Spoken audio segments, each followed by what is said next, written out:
Reject हुआ है तो अब आपको क्या करना पड़ेगा, अब आपका स्कॉलरशिप का राशि मिलेगा या फिर नहीं मिलेगा, क्या करना पड़ेगा, सब कुछ इस वीडियो में हम बताने वाले हैं, तो आप जरूर देखिएगा। चलिए वीडियो को स्टार्ट करते हैं। सभी स्टूडेंट अपने मोबाइल फोन में या फिर डेस्कटॉप पे, कंप्यूटर पे गूगल ब्राउजर ओपन करके बिहार पोस्ट मैट्रिक स्कॉलरशिप के ऑफिशियल पोर्टल पे आ जाइएगा। इस पोर्टल का लिंक हम वीडियो के डिस्क्रिप्शन में दे देंगे, वहां से भी डायरेक्ट आप इस पोर्टल पे आ सकते हैं। इस पोर्टल पे आने के बाद सभी स्टूडेंटों को अपना एप्लीकेशन लॉगिन करना होगा। हमें उम्मीद है आप सभी स्टूडेंटों को अपना एप्लीकेशन लॉगिन करने आता होगा। अगर आप बीसीबीसी स्टूडेंट हैं तो आप यहाँ से अपना एप्लीकेशन लॉगिन कीजिएगा। अगर आप एससी/एसटी स्टूडेंट हैं आप इस लिंक पे क्लिक कीजिएगा। जैसे ही क्लिक कीजिएगा आप एससी/एसटी वाला पोर्टल पे आ जाइएगा और एससी/एसटी स्टूडेंट के लिए भी यहाँ पे लिंक शो करेगा। तो यहाँ से एससी/एसटी कैटेगरी के स्टूडेंट अपना एप्लीकेशन का स्टेटस लॉगिन कर लेंगे। तो आप जिस कैटेगरी के स्टूडेंट हैं आपको अपना एप्लीकेशन का स्टेटस लॉगिन कर लेना है। तो हम एक स्टूडेंट का एप्लीकेशन लॉगिन करते हैं और उसी के माध्यम से आपको सब कुछ पेमेंट रिजेक्ट से रिलेटेड बताते हैं। तो आप जैसे ही क्लिक कीजिएगा आपको अपना एकेडमिक ईयर चूज करना है। आप जिस एकेडमिक ईयर के लिए अप्लाई किए हैं, आपका जिस एकेडमिक ईयर के लिए पेमेंट रिजेक्ट हुआ है आपको वो चूज कर लेना है। जैसे ही चूज कीजिएगा फिर आपको अपना यूजर आईडी और पासवर्ड से लॉगिन करना होगा। 2024 से 25 के लिए यूजर आईडी और पासवर्ड के माध्यम से लॉगिन करना रहता है और 2025 से 26 के लिए ओटीआर के माध्यम से लॉगिन करना रहता है। लेकिन अगर आपको यूजर आईडी पासवर्ड नहीं याद होगा तो उस केस में आप अपना यूजर आईडी और पासवर्ड को फॉरगेट भी कर सकते हैं या फिर आप अपना रजिस्टर्ड मोबाइल नंबर से भी एप्लीकेशन लॉगिन कर सकते हैं। तो चलिए हम एक स्टूडेंट का यूजर आईडी और पासवर्ड से एप्लीकेशन लॉगिन करते हैं। यूजर आईडी और पासवर्ड इंटर करने के बाद आपको अपना सही कैप्चा इंटर कर लेना है।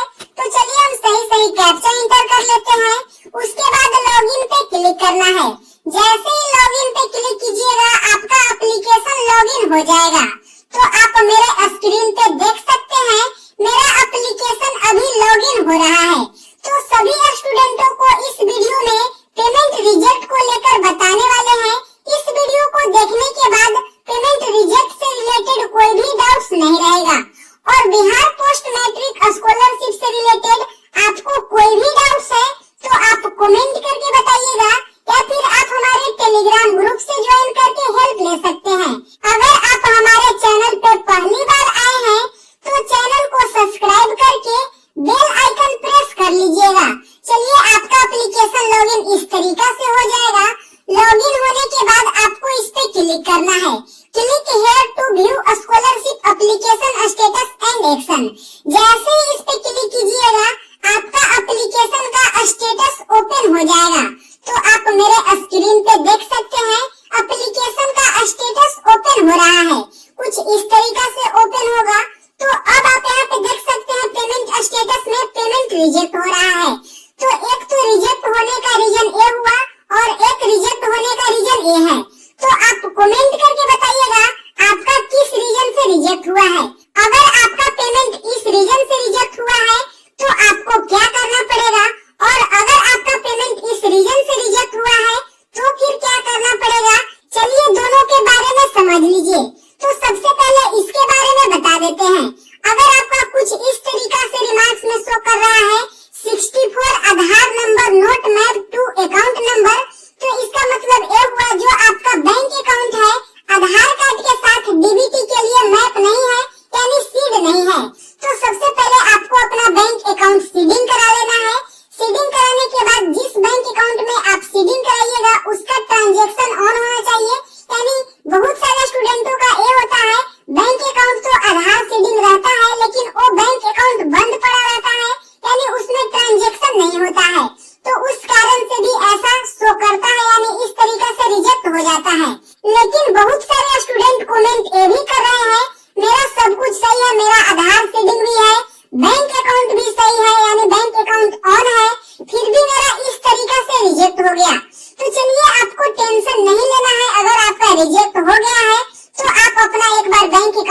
करा लीजिए, सब कुछ सही कर लीजिए। यानी आपको अपना बैंक अकाउंट ऑन करा लेना है, जिसका सीड नहीं है वो सीड करा लीजिएगा।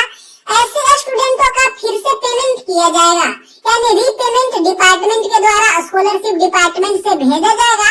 तो ऐसे स्टूडेंटों को टेंशन नहीं लेना है।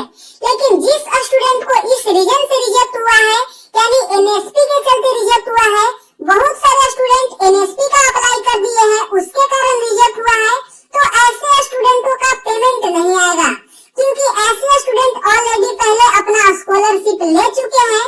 तो इसके कारण ऐसे स्टूडेंटों का रिजेक्ट कर दिया गया है। आपका भी रिजेक्ट में शो कर रहा होगा duplicate application found on NSP portal, तो आपका स्कॉलरशिप राशि नहीं मिलेगा। तो इस वीडियो को देखने के बाद हमें उम्मीद है पेमेंट रिजेक्ट से रिलेटेड सारा डाउट्स क्लियर हो गया होगा। यानी अगर आपका इस रीजन से रिजेक्ट हुआ है तो आपका स्कॉलरशिप फिर से भेजा जाएगा, लेकिन आपका इस रीजन से रिजेक्ट हुआ है तो आपका स्कॉलरशिप राशि नहीं मिलेगा, क्योंकि आप ऑलरेडी स्कॉलरशिप ले चुके हैं। आप एक ही एकेडमिक ईयर के लिए 2 बार स्कॉलरशिप राशि नहीं ले सकते हैं। तो इस वीडियो को ज्यादा से ज्यादा स्टूडेंटों तक शेयर